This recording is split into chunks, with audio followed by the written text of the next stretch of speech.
Mirë se ju gjejtë të dashur miq, po nisim këtë takim tonin të ri në një datë kaq të veçantë, në një ditë feste kaq të veçantë për të gjithë besimtarët. Andaj më lejoni që t'ju përshëndes kudo që jeni, të gjithë besimtarëve musliman që t'ju uroj edhe festën e Kurban Bayramit, të uroj të keni shëndet e paqe në familjet tuaja.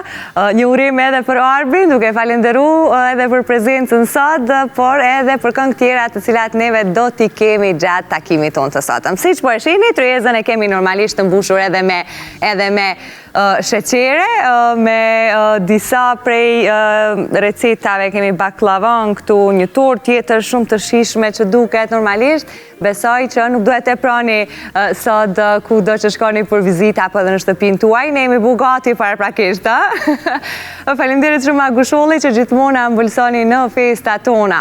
E normalisht që një ditë si kjo, takimet tona janë me ata të cilët gëzojnë një respekt të madh nga audienca, nga gjithë qytetarët, dhe unë kam dashur që këtë takim tonin të parë ta nis me të ftuarin i cili do të vi për të treguar më tepër rreth asaj për çfarë karakterizohet Kurban Bayrami, disa nga mitet apo prapaskenat që nuk dihen apo pak njerëzit mund t'i kenë keq kuptuar ndër vite. Le ta mirpresim bashkë për një bashkëbisedim Hoxh Mustafa Ahmeti.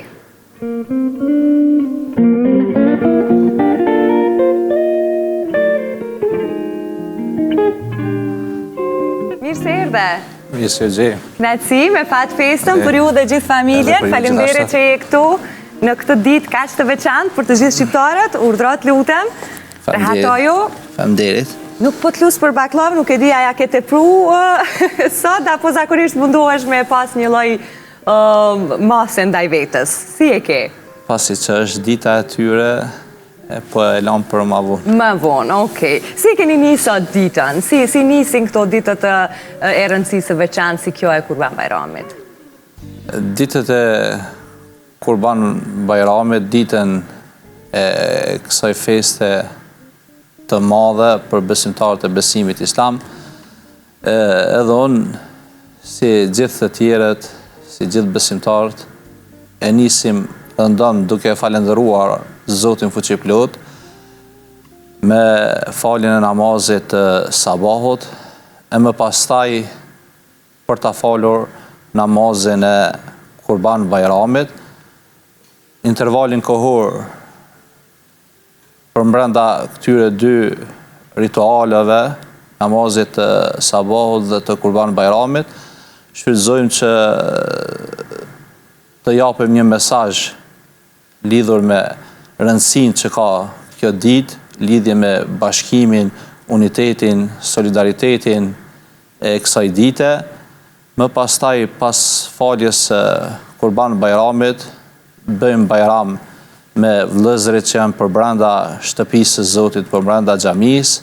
Pastaj shkojmë në shtëpi për të uruar njëri tjetrin, për të bërë Bayrame më të dashurit tanë.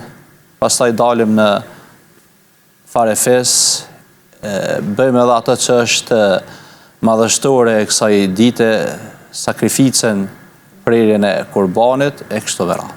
Më shumë prisni apo shkoni në ditë si kjo nga aspekti personal? Po, nga aspekti personal, unë më shumë pres, po nuk jam edhe që nuk shkoj. Edhe shkojmë, sepse kjo dite e Bayramit është me prit edhe me shku. Kështu që i bëjmë të dyja. Okej, dhe kur po pyes për aspektin personal, nuk mund të mos pyes, jo përmendet edhe faljen e namazit, dhe sigurisht për ju, besoj duhet t'jenë vite që tashmë në festat të tilla udhëheqni faljen e namazit. Çfarë ndjenje personale keni kur bani këtë përgjithësi? Po, t'ju prish besimtarëve në faljen e namazit të Bayramit është një privilegj, është një kënaqësi shpirtërore, se gjithë ata besimtar të radhitur në rreshta të drejtuar, të veshur bukur, të pastruar fizikisht dhe shpirtërisht, janë renditur pas imamit për ta falendëruar e madhruar Zotin në një ditë të veçantë, siç është dita e Kurban Bayramit. Është një ndjenjë mirë, por megjithatë është edhe një përgjegjësi e madhe, sepse para nesh kemi xhamatli vëllezër në profesionet të ndryshme, duke fillu nga fëmijët që vinë në atë ditë për të shijuar ato momente të gëzimit, për ta falenderuar Zotin e më pastaj mësues, profesor, politikan, polic, ushtar, gjitha kategoritë i kem dhe tani xhamati është më i lexueshëm, vëllezërit, ata të cilët e frekuentojnë xhamin janë më të lexueshëm se në të kaluarën, janë më të ditur dhe është një përgjithësi, mirë po ne mundohemi që me i zgjedh fjalët më të mira, me i dhanë mesazhet më të mira, mesazhet e unitetit, dashurisë për njëri tjetrin, mesazhet e faljes, me fal njëri tjetrin, mesazhet e solidaritetit, me shit dorën e solidaritetit, ndihmës për ata të cilët kanë nevojë. Megjithatë, jam i bindur në atë që e themi është më e mira. Pse është më e mira? Sepse është fjala hynore, është fjala e Zotit dhe është fjalë profetike. Ato mundohemi të zgjedhemi që i përgjigjen festës, ditës së festës, dhe padyshim që fjalët hynore edhe fjalët profetike të Muhamedit alayhis salatu wassalam kanë vendin e veçantë në gjithë secilën zemër, shpirt të besimtarit që atë ditë është prezencë dhe ka ardhur zatën për ta falenderuar Krijuesin dhe për t'i realizuar ato tradita profetike të Muhamedit alayhis salatu wassalam. Besoj në mesin e shumë qytetarëve keni parë dhe shihni shpesh edhe të vegjël që vinë. Janë ata të pranuar në këtë, ndonse disa mund të jenë në moshë shumë të re që nuk kuptojnë shumë ngaritet e të gjitha, po të paktën duan që të jenë prezent në një moment të tillë. Po gjithsesi ata janë zbukurimi i xhamisë, zbukurimi i shtëpisë, zbukurimi i qytetit, janë fëmijët tanë, ata janë edhe dritë e syve tanë dhe ardhmja e vendit tonë. Nëse ata sot janë të vegjël, nesër do të bëhen pris. Unë kujtoj veten kur kam frekuentuar xhamin dhe kam qenë i vegjël. Ku ke qenë për herë të parë? Për herë të parë kam qenë në faljen, po bënda për Bajram, në vitin 1995. 95. Pra edhe ti pas ke nisur goxha herët. Hoxha të bëj këtë pyetjen që e dim normalisht edhe në popull shpesh herë bëhet kjo Bajrami i vogël, Bajrami i madh. Pse kanë mbet terme të tilla të identifikimit të Fitër Bajramit edhe Kurban Bajramit? Se ndohen kështu i vogli i madhi? Realisht, Fitër Bajrami edhe Kurban Bajrami janë festa të mëdha që të dy, se edhe Fitër Bajrami edhe Kurban Bajrami e kanë një mesazh. Fitër Bajrami ka fillu zbritja e shpalljes, Kuranit Fisnik, ndërsa në fundin e tij në Kurban Bajram është përmbyllja e shpalljes dhe asesi e misionit të gjithë secilit prej nesh, sepse ai mbetet mision, mirë po shpallja ka përfundu.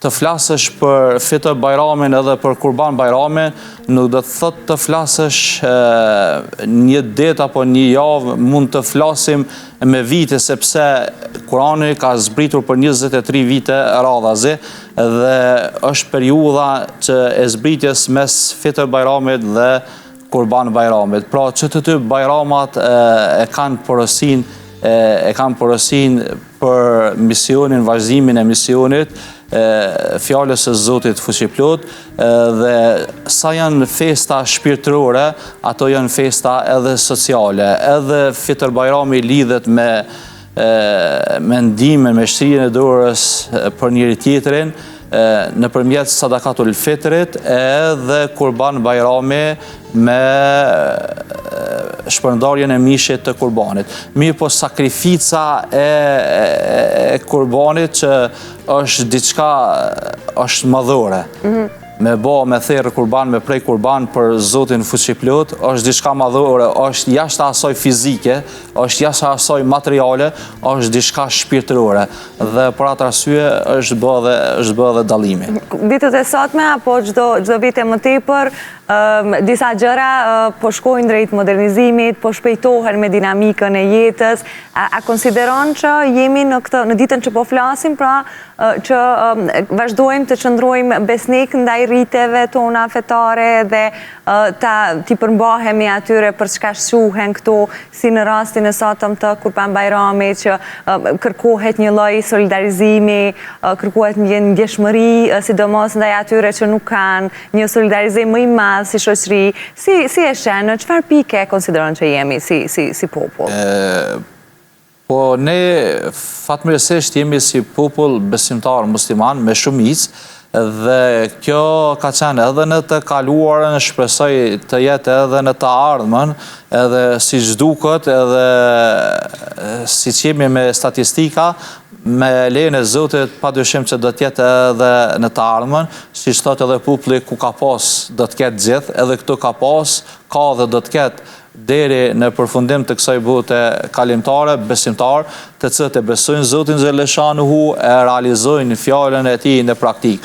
Unë e shoh që një numër i mirë i konsiderueshëm i besimtarëve të besimit islam e realizojnë prerjen e kurbanit.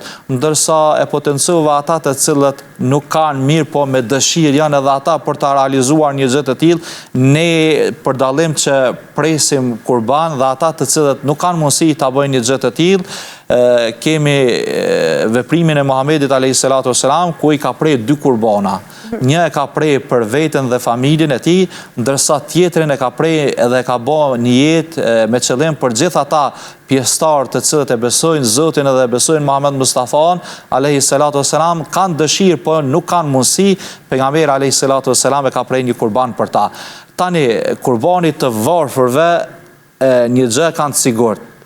Edhe pse s'kanë mundësi ta realizojnë, e kanë të sigurt se është i pranuar, se ka prej dora më e pastër njeriut më të mirë, njeriut më të drejtë, më besnik Muhammed Mustafas a.s. A ka një rregull të kjo puna e ndarjes së kurbanit të mishit, pra?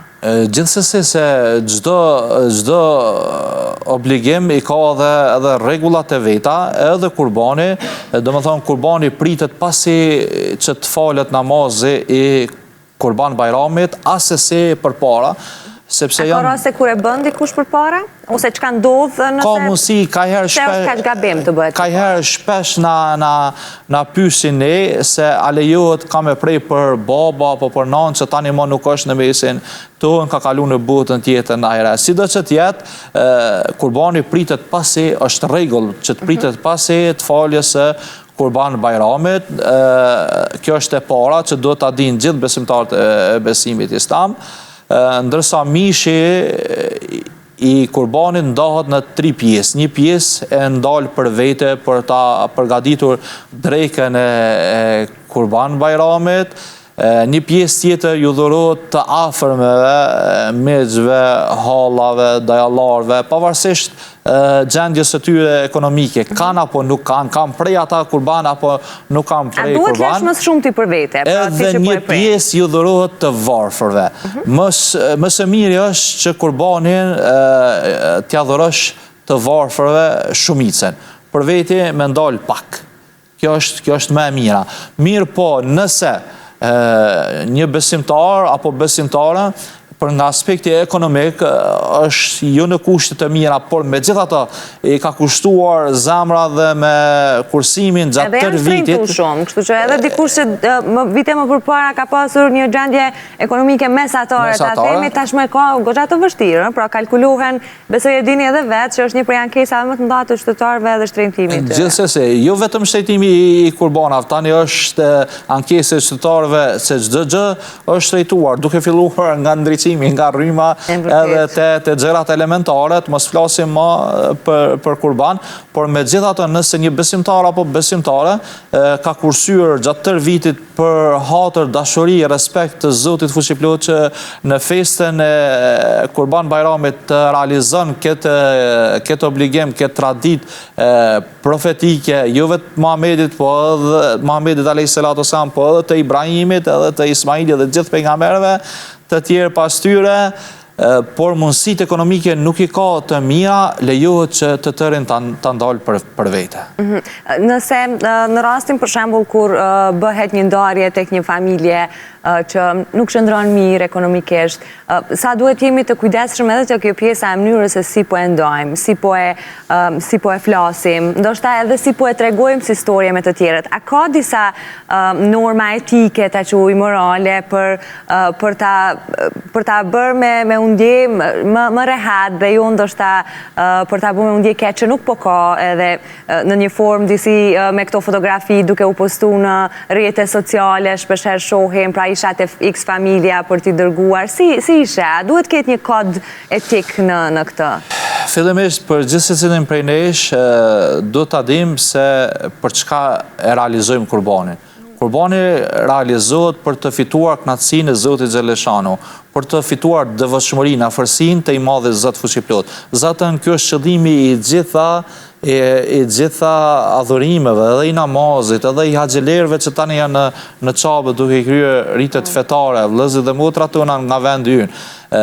Edhe i kurbanit, nëse ne kemi qëllimin që ta presim kurbanin dhe të ekspozohemi me fotot në rrjetet sociale, kjo nuk është një vepër e mirë. Ne do të kemi një etikë të shpërndarjes së mishit të kurbanit, bajramit, ta përgatisim ato ashtu që përgatisim për veten tonë, për familjen tonë, jo t'ja lam në prag të derës, mirë po të hymë branda të aji, t'i bëjmë fillimisht urimet më të mia, urime, gëzuar, festa e Kurban Bajramit, ditët e jetës sa të qofshin të gjitha të gëzuar, ditët e familjes, familjarëve të të Zoti Bajramin tjetër, na dhuroft më shumë ne dhe juve.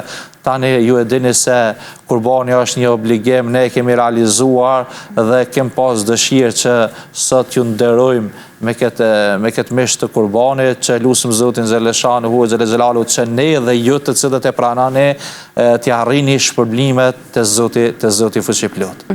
A ka raste kur edhe në publikim të materialeve të tilla, po e quaj, dikush mund të motivohet ose dikush mund të bëj plasimin në mas më të gjerë, pra të një akti të tillë, të bëj një lloj thirrje për t'i motivuar të tjerët. Pra deri ku mund të shkohet kjo? Në sense se ju vazhdimisht po e thoni e kemi obligim. Prandaj kur diçka dihet që është obligim, unë kam obligim të vi këtu të bëj emisionin, ju e keni obligimin të bëni punën tuaj, pra pse duhet të bëhet thirrje për diçka që çen ka obligim? Po, nëse kjo bëhet me qëllim të motivimit, nuk ka ndonjë qëllim të ekspozimit, nuk ka diçka të keqe.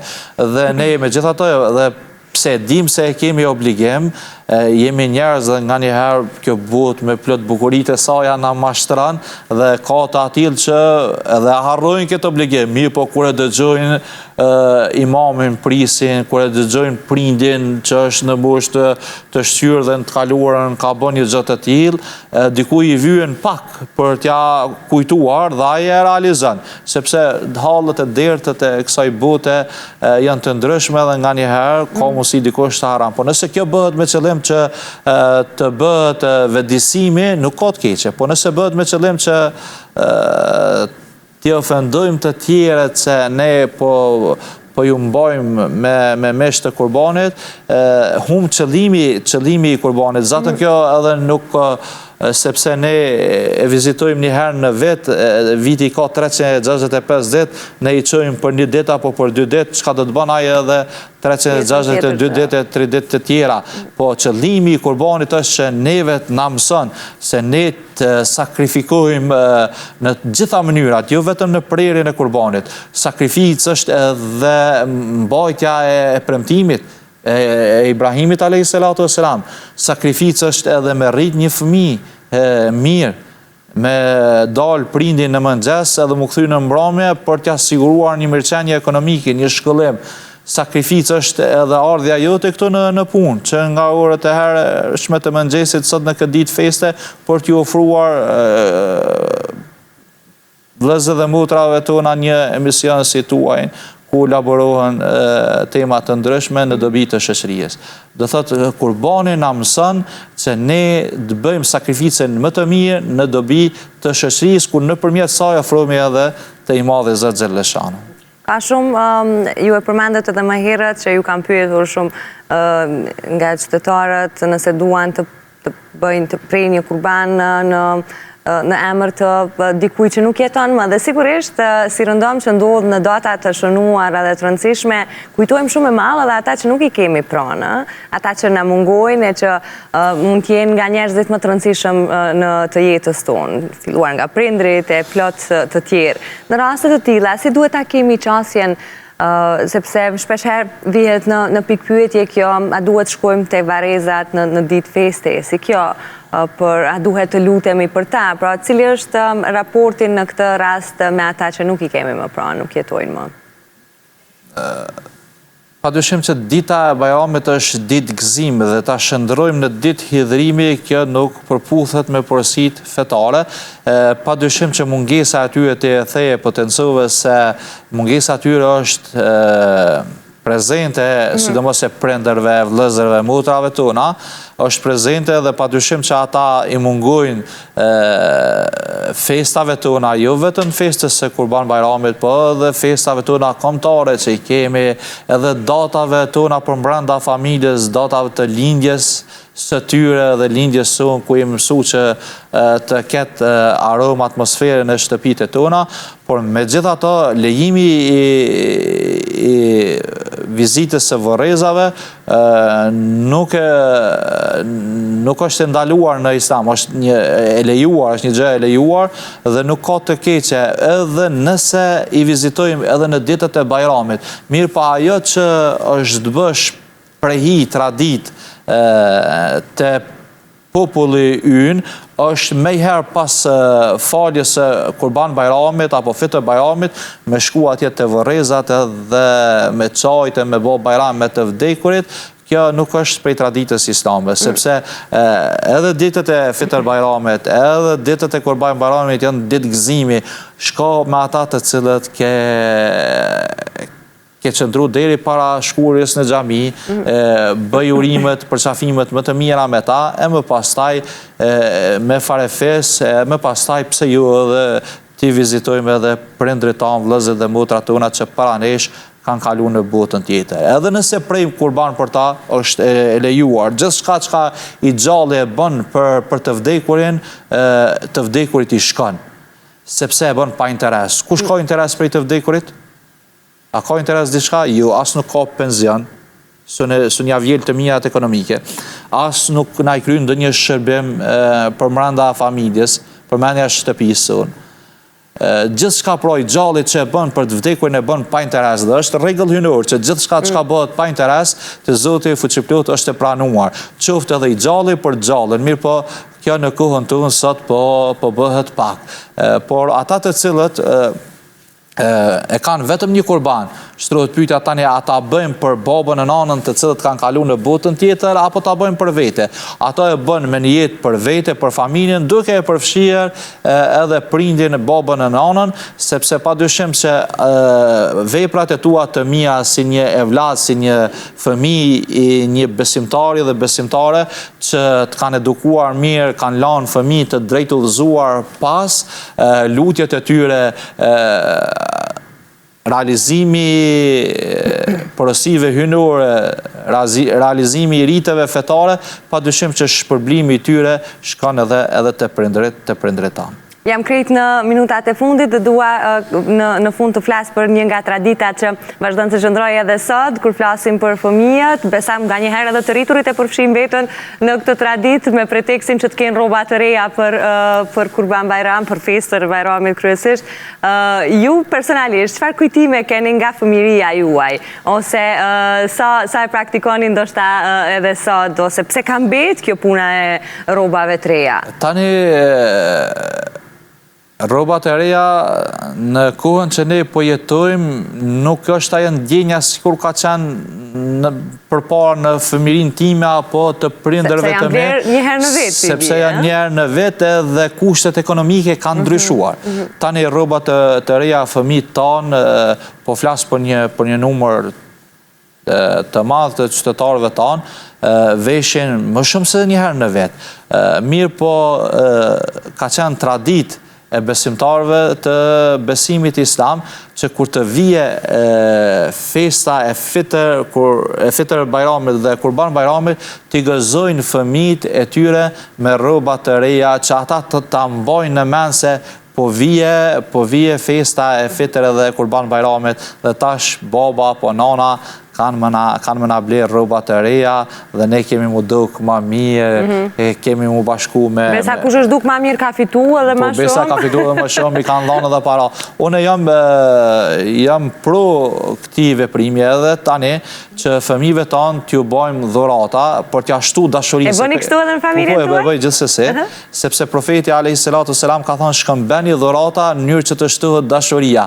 Kur jep dikuj diçka për Kurban Bajram, për festën e Kurban Bajramit, ja shton dashurin për këtë fest. Dhe menxe e pret të vije Kurban Bajrami i vitit tjetër. Por edhe është porosi hynore. Ja beni Adem, khudhu zinatakum inda kulli masjid wa kulu washrabu. Do thotë që na lidhet me festën, thotë o bita Ademit, veshuni bukur. Veshni rrobat më të bukura kur të shkoni në xhami, sepse ne veshemi bukur kur vim këtu në emision para teje, kur shkojmë në hangët tona familjare në dasma, në fejesa, në syneti, vishemi me rroba më të bukura dhe para kuj keme dal. Keme dal para bleronës, para qytetarëve, para atyre njerëzve që janë prezent në ata hangë, ndërsa kur të shkosh në xhami, a je i vetëdijshëm se para kuj del. Del para krijuesit të gjithësisë, atij i cili ta ka dhuruar trupin tënd, ta ka dhuruar bukurinë tënde, ta ka dhuruar pasurinë, ka dhënë nga pasuria e tij. Andaj vesho me rrobat më të bukura, hani e pini por mos e teprani. Kjo është edhe porosi që e potencuam edhe në Prandaj s'kemi qitë shumë na. S'kemi tepruar sot se është dita e Kurban Bajramit dhe nëse e realizojmë këtë porosi të Zotit, do të jem këtë ditë që të gjithë të mdhej edhe të vegjët të veshur bukur, burra e femra, të veshur bukur në këtë ditë dhe të ruajmë mos ta teprojmë. Jo vetëm në ditën e Bajramit, por në çdo ditë tjetër. Sikur t'ju ta respektojmë këtë porosi duke filluar nga vetja, nuk do të kishim nevojë për dietë fare. Jeni në dietë, sot mos e teproni shumë me baklavat. Përfund, sigurisht që një nga shprehjet që e dëgjojmë më së shpeshi gjatë ditës së sotme ose në rast të festave të Fitër Bajramit, është për haj Bajrami, me fat Bajrami, a ka ndonjë lutje ose ndonjë urim që ta ndryshojmë pak, mos ta themi gjithmonë gëzuar Bajramin me fat Bajram. Ka diçka ndonjë lutje tjetër që mund ta ose ndonjë urim tjetër që mund t'ja bëjmë njëri tjetrit? Po gjithsesi urimet e pozitive unë e potencova lejohen gëzuar Bajramin, urime Bajramin, egzofsh Bajramin, prit që dhe shumë Bajrama të tjerë na gjeqin më mirë se sa kjo Bajram në aspektin politik, në aspektin ekonomik. A e bën gjithmonë të njëjtin mesazh që shpërndan me të tjerat për të kursy kohë? Jo, unë flas personalisht për veten, e ndryshoj mesazhin. Edhe ai mesazhi kur ma dërgojnë dikush me një fotografie dhe e ka marrë copy paste, fort më nervozon. Se nuk ja kushton rëndësinë. Ai plumbi i bardhë aty dhe për çdo vjet ta çon të njëjtin, edhe vetë se selekton edhe krejt followersave dhe krejt atyre shokëve, familjarëve që i ka në telefon, të njëjtin ja u dërgon, nuk e kushton. Ata ka raste që i kanë dërguar edhe njerëzve që nuk jetojnë më, pikërisht duke i bërë select. Nuk e kushton një kohë për me bën një urim më të mirë që buron nga shpirti, nga thelësia e shpirtit dhe zemrës.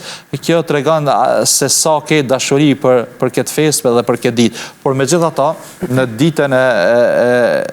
ditët, jo vetëm në ditën e Kurban Bajramit, por në ditët e Kurban Bajramit ne e bëjmë edhe një lutje tjetër, e madhrojmë Zotin Xheleshanuhu e Xhelelaluhu me disa fjalë që e ka madhru Xhibrili a.s. me lajkja angjulli më gjigant. E ka madhru edhe Ibrahimi a.s. E ka madhru edhe ai i cili ka pranu që të bëhet sakrifis, ta sakrifikon vetën Ismaili a.s.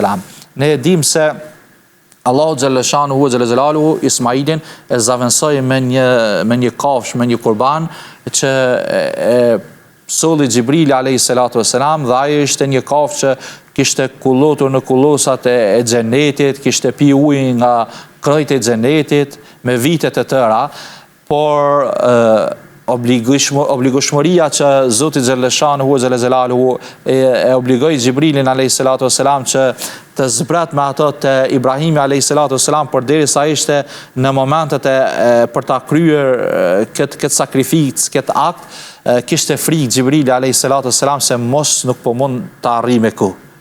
Dhe ju e dini se ai ka shpejtësinë më të madhe se sa të dritës. Edhe lëshoj një za, tha Allahu Akbar, Allahu Akbar, Allahu është më i madhi, Allahu është më i madhi. Kur Ibrahimi a.s. e pa një gjë të tillë që po vjen Xhibrili a.s. tha Allahu Akbar, Allahu Akbar, la ilaha illallah, wallahu Akbar. Nuk ka zot tjetër përveç Allahu Xheleshanu wa Xhelal.